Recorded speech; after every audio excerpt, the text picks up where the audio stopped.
বিসমিল্লাহির রহমানির রহিম। সীমা kitchen food. আমি আজকে আপনাদের কাছে নিয়ে আসছি যে বাটা মাছ।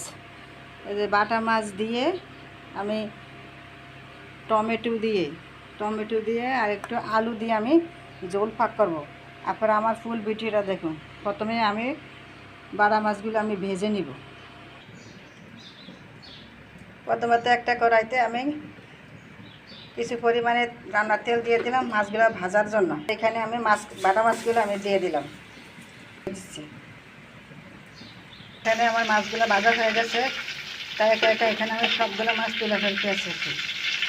ওই তেলের ভিতরেই আমি এখানে আলুগুলো একটু ভাজা দিয়ে নিব আর কি। দিব অল্প একটু পরিমাণে একটু হলুদ গুঁড়া দেবো, জাস্ট কালার আসার জন্য। আর দেবো অল্প একটু পরিমাণে লবণ।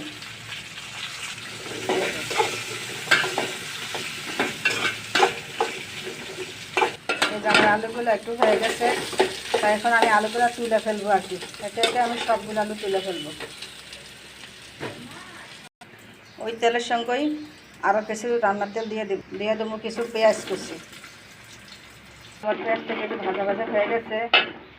এখানে আমি একটা পেস্ট বানাইছি, একটু আদা, রসুন, জিরার গুঁড়া, ধনিয়ার গুঁড়া, মরিচের গুঁড়া, হলুদ একসঙ্গে আমি একটা পেস্ট বানিয়ে আমি এই যে দিয়ে দিলাম। আমার তেলগুলো ছেড়ে দিছে। এখানে আমি যে টমেটো গ্রেড করে রাখছি, টমেটোগুলো দিয়ে ফেললাম।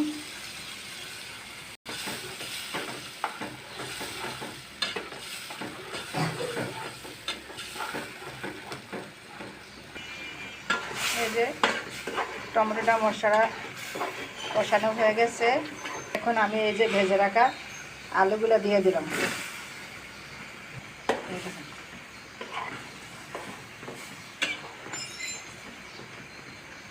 এটা এই যে কষানো হয়ে গেছে, এই যে তাই এখানে আমি একটু গরম পানি দিয়ে দিই আর কি। এই যে আমার এটা হয়ে গেছে।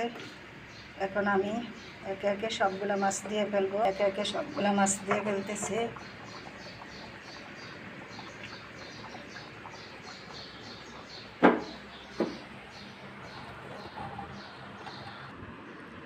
দেখেন আমার বাটা মাছের তরকারিটা, বাটা মাছের ঝোল।